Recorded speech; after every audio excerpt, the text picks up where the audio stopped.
पाकिस्तान आपके लिए जिंदाबाद होगा, हमारे लिए हिंदुस्तान जिंदाबाद है, भारत जिंदाबाद है। मैं आपसे यह कहना चाहता हूं, आजा दिल चीर के दिखलाऊं वतन का नक्शा, मेरा भारत मेरी सांसों में समाया हुआ है। कि जो प्रधानमंत्री जी का इंटरव्यू ले, जो फिल्मी स्टार, जो उनसे पूछे कि आप आम चूस के खाते हैं कि काट के खाते हैं, उसके लिए तो रेड कारपेट बिछा है।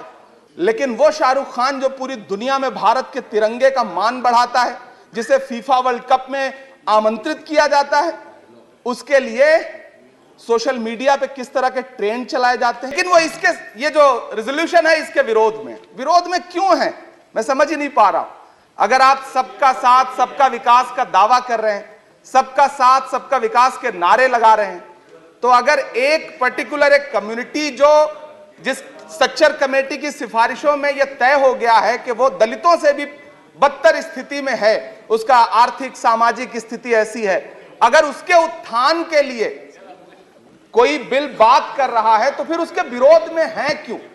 दरअसल ये वही मानसिकता है जो लगातार काम कर रही है, जिसके तहत अमृत काल में भी जो बजट पेश किया जाता है उसमें जो अल्पसंख्यकों का बजट है उसमें 38% की कटौती की जाती है और फिर कहा जाता है कि हम सबका साथ सबका विकास का दावा कर रहे हैं। ये कौन सा सबका साथ सबका विकास का दावा है?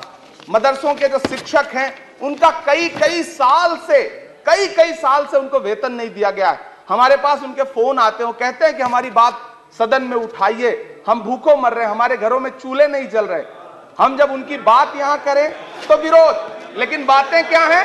सबका साथ सबका विकास, सबका साथ सबका विकास। एक नारा सुनाई पड़ेगा कि सबका साथ सबका विकास। ये कैसा सबका साथ सबका विकास है?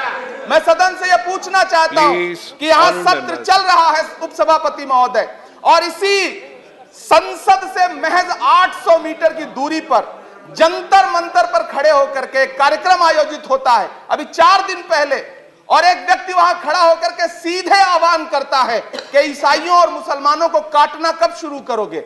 सीधे आह्वान करता है। और सभापति उपसभापति महोदय, मैं पूछना चाहता हूं कि दिल्ली पुलिस उस पर कोई कार्रवाई नहीं करती, उल्टा जो मीडिया उसको दिखाने का प्रयास करती है उनको नोटिस भेजा जाता है। ये कौन सा सबका साथ सबका विकास है उपसभापति महोदय? ये हम बहुत गंभीर लोग यहां बैठे, मैं उच्च सदन में बैठा हूं, मैं यहां खड़ा होकर के कहना चाहता हूं, ये कौन सा सबका साथ सबका विकास है? उपसभापति महोदय, इसी दिल्ली में एक सांसद पाए जाते हैं, सत्ताधारी पार्टी के सांसद हैं, वो अपने कार्यक्रमों में सार्वजनिक मंचों पे खड़े होकर कहते हैं कि मुसलमानों का आर्थिक बहिष्कार करो। आप कह रहे हैं सबका साथ सबका विकास। कैसे होगा सबका साथ सबका विकास जब सत्ताधारी पार्टी के सांसद आर्थिक बहिष्कार की अपील करेंगे और उनके खिलाफ एक मामला तक दर्ज नहीं होता? प्रधानमंत्री जी अपने भाषणों में सबका साथ सबका विकास की बात करते हैं, लेकिन अफसोस है कि जब राजनीतिक तौर पर विकास करने की बात आती है तो लोकसभा में एक भी टिकट ये सत्ताधारी दल किसी मुसलमान को नहीं देता, राज्यसभा में एक भी टिकट किसी मुसलमान को नहीं देता, विधानसभा में जो बड़े बड़े प्रदेश हैं उसमें एक भी टिकट मुसलमान को नहीं देता। और वो 3 जो नाम के लोग थे, मुख्तार अब्बास नकवी साहब, MJ अकबर साहब, सैयद जफर इस्लाम, उनको भी किनारे लगा दिया जाता है। ये कौन सा सबका साथ सबका विकास है? काहे का सबका साथ सबका विकास? ये नारा, ये दावा खोखला है। मैंने प्रधानमंत्री जी के भाषण सुने हैं, जब 3 तलाक पर बिल आ रहा था उपसभापति महोदय, तो प्रधानमंत्री जी कहते थे कि मैं अपने मुस्लिम बहनों को हक दिलाना चाहता हूं, उनके न्याय के लिए लड़ रहा हूं, ये बिल मैं उनके लिए ला रहा हूं। आपने भी सुना होगा वो नारा। मैं तो सभापति महोदय बचपन से जिस विद्यालय का पढ़ा हूं वहां संस्कृत का एक श्लोक सुना करता था कि यत्र नार्यस्तु पूज्यन्ते रमन्ते तत्र देवता। मैं इसे सुना करता था उपसभापति महोदय। और फिर आज जब यहां सदन में खड़ा हूं तो मैं पिछले दिनों लाल किले से प्रधानमंत्री जी की, लाल किले की प्राचीर से वो भाषण, उनकी वो तकरीर भी सुन रहा था, जब वो कह रहे थे कि महिलाओं को बिना हक दिलाए देश आगे नहीं बढ़ सकता। जब वो लाल किले की प्राचीर से ये बात बोल रहे थे तो उस भाषण के महज 2.5-3 घंटे बाद उनके गृह राज्य गुजरात में बिल्किस बानो के आरोपी रिहा किए जा रहे थे। उसी दिन उन्हें माला पहनाया जा रहा था, उनका सम्मान किया जा रहा था। ये कौन सा सबका साथ सबका विकास है? उपसभापति महोदय, मैं तो आपसे कहना चाहता हूं कि जो प्रधानमंत्री जी का इंटरव्यू ले, जो फिल्मी स्टार, जो उनसे पूछे कि आप आम चूस के खाते हैं कि काट के खाते हैं, उसके लिए तो रेड कारपेट बिछा है। जो अभिनेत्रियां उनकी विचारधारा के समर्थन में बात करें, समर्थन से ज्यादा आगे बढ़ के बात करें, उनके लिए जेड सिक्योरिटी है। लेकिन वो शाहरुख खान जो पूरी दुनिया में भारत के तिरंगे का मान बढ़ाता है, जिसे फीफा वर्ल्ड कप में आमंत्रित किया जाता है, उसके लिए सोशल मीडिया पे किस तरह के ट्रेंड चलाए जाते हैं। कौन सा सबका साथ सबका विकास है महोदय? मेरा नाम इमरान है। मैं उस पीड़ा को महसूस करता हूं जिस पीड़ा का जिक्र अभी मनोज झा जी कर रहे थे। मैं उस पीड़ा से गुजरता हूं, इसलिए मैं आपसे यहां खड़ा होकर कहता हूं कि हम हर दिन सुनते हैं, कई सारे मंत्री हैं जो ट्रेवल एजेंसी खोल के बैठे हैं, जो ये कहते हैं कि देशभक्ति हर दिन देशभक्ति साबित करो, चले जाओ वहां चले जाओ। मैं तो उनसे कहना चाहता हूं कि तुमने नफरत का जो बाजार सजाया हुआ है, तू ये कहता है मुसलमान पराया हुआ है, आजा दिल चीर के दिखलाऊं वतन का नक्शा, मेरा भारत मेरी सांसों में समाया हुआ है। हम उसको किसी को हर दिन उसका सबूत नहीं देते फिरेंगे। ऐसे में अगर यह बिल मांग करता है कि मुसलमानों के शैक्षिक और उनके सामाजिक, उनके आर्थिक उत्थान के लिए सरकार उस पर ध्यान दे, तो फिर तकलीफ क्या है, दिक्कत क्या है? क्या आपका जो नारा है वो झूठा है? क्या सबका साथ सबका विकास का नारा सिर्फ खोखला है? बजट से तो यही जाहिर होता है, आप लगातार घटाते जा रहे हैं बजट, आप लगातार कटौती करते जा रहे हैं। पूरे देश में प्रधानमंत्री जी दावा करते थे सबका साथ सबका विकास के नारे के साथ कि 2022 में हर व्यक्ति के छत पर, घर पर, सर पर छत होगी। यह प्रधानमंत्री जी का उद्धृत किया गया बयान है। लेकिन मैं तो आपसे यह कहना चाहता हूं, आप असम उठा के देख लीजिए, आप मध्य प्रदेश उठा के देख लीजिए, आप उत्तर प्रदेश उठा के देख लीजिए, एक दैत्याकार बुलडोजर है जो चारों तरफ घूम रहा है, और जिनके सरों पर छत है भी, उन छतों को भी छीन लेना चाहता है। लेकिन क्या प्रधानमंत्री जी इसे देखते नहीं है? क्या भारतीय जनता पार्टी सरकार के जिम्मेदार नेता इसे देखते नहीं है कि वो बुलडोजर सिर्फ लोगों का घर नहीं कुचल रहा है, संविधान को कुचल रहा है, लोकतंत्र को कुचल रहा है। गुवाहाटी हाईकोर्ट की वो का स्टेटमेंट सुनिए आप, पटना के एक जज साहब का स्टेटमेंट सुनिए आप, फिर अदालतों का क्या काम रह जाता है?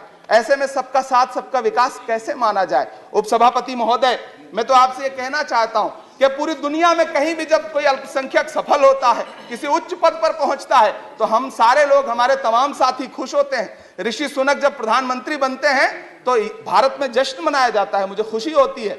आप दुनिया के किसी दूसरे देश में अल्पसंख्यक अगर सफल होता है तो आप खुश होते हैं, मिठाइयां बांटते हैं। लेकिन अपने देश में अल्पसंख्यकों के खिलाफ किस किस तरह के नारे इसी दिल्ली और उसके इर्द गिर्द लगाए जाते हैं, क्या वो हम नहीं सुनते हैं? और अगर सुनते हैं, और अगर पाकिस्तान आपके लिए जिंदाबाद होगा, हमारे लिए हिंदुस्तान जिंदाबाद है, भारत जिंदाबाद है। मैं आपसे ये कहना चाहता हूं, आपसे ज्यादा देशभक्त हूं मैं भारत का इमरान हूं, मैं भारत का इमरान हूं महोदय, मुझे बोलने दें। बाहर भी नहीं बोलने देंगे, यहां भी नहीं बोलने देंगे, ये कौन सी प्रवृत्ति है? उपसभापति महोदय, मैं आपसे ये कहना चाहता हूं, ये जो साझी विरासत, अभी आदरणीय हमारे साथी राकेश सिन्हा जी बात कर रहे थे कि साझी विरासत अल्पसंख्यक बहुसंख्यक में बांटना नहीं है। मैं उनसे कहना चाहता हूं कि आदरणीय जरा सोशल मीडिया पे तो बहुत एक्टिव रहते हैं, रोज चैनलों पर भी बैठते हैं, चैनलों पे होने वाली डिबेट का स्तर देखिए। उसको रोकने के लिए हमारी सरकार रत्ती भर भी कोई कदम उठाना चाहती है? नहीं उठाना चाहती, बढ़ावा देती है। ये जो जहरीली बातें करने वाले चैनल हैं, उनके जो प्रमुख एंकर हैं, उनको सुरक्षाएं दी जाती हैं, उनको रोका नहीं जाता। कौन सा सबका साथ सबका विकास है? ये बिल जिस चीज की बात कर रहा है, अभी राकेश सिन्हा जी कह रहे थे कि प्रधानमंत्री जी ने कहा तिरंगा यात्रा निकालिए।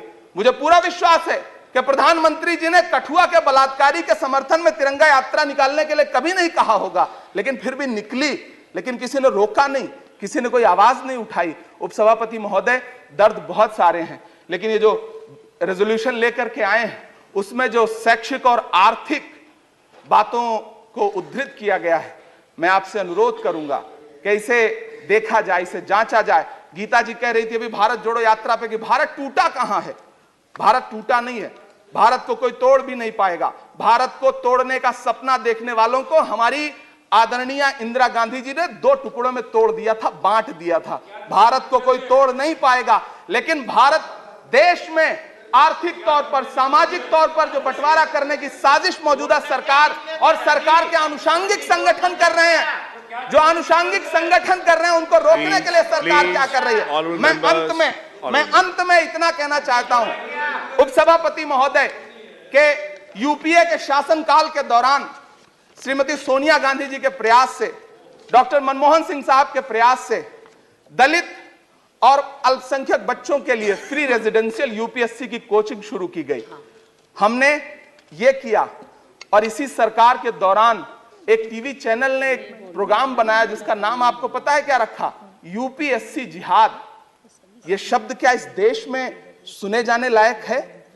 लेकिन सरकार ने क्या किया? एक शब्द नहीं बोला। माननीय उच्चतम न्यायालय ने संज्ञान लिया, जब लोग उच्चतम न्यायालय गए तब वो कार्यक्रम रुक सका। ऐसे कार्यक्रम बनाए जा रहे हैं और सरकार कह रही है कि सबका साथ सबका विकास। उपसभापति महोदय, मैं अंत में आपसे इतना कहना चाहता हूं कि ये जो आर्थिक और सामाजिक आधार पर जो बहुत बड़ी खाई है, उसको पाटने के लिए ये जो रेजोल्यूशन लाया गया है, मैं इसका समर्थन करता हूं।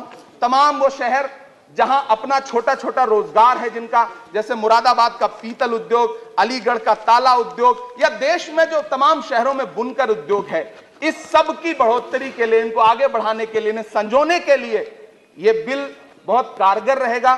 शैक्षिक तौर पे लोगों को आगे लाने के लिए बहुत कारगर रहेगा। तो मैं ये रेजोल्यूशन बहुत कारगर रहेगा। और मैं अपने सत्ता पक्ष के साथियों से कहना चाहता हूं कि रिश्तों की ये नाजुक डोरें तोड़ी थोड़ी जाती हैं, अपनी आंखें दुखती हों तो फोड़ी थोड़ी जाती हैं। हम भी इसी देश का हिस्सा हैं। हम आपसे अनुरोध करते हैं कि इस रेजोल्यूशन को संजीदगी से लिया जाए। मैं इसके समर्थन में अपनी बात रख रहा हूं। धन्यवाद।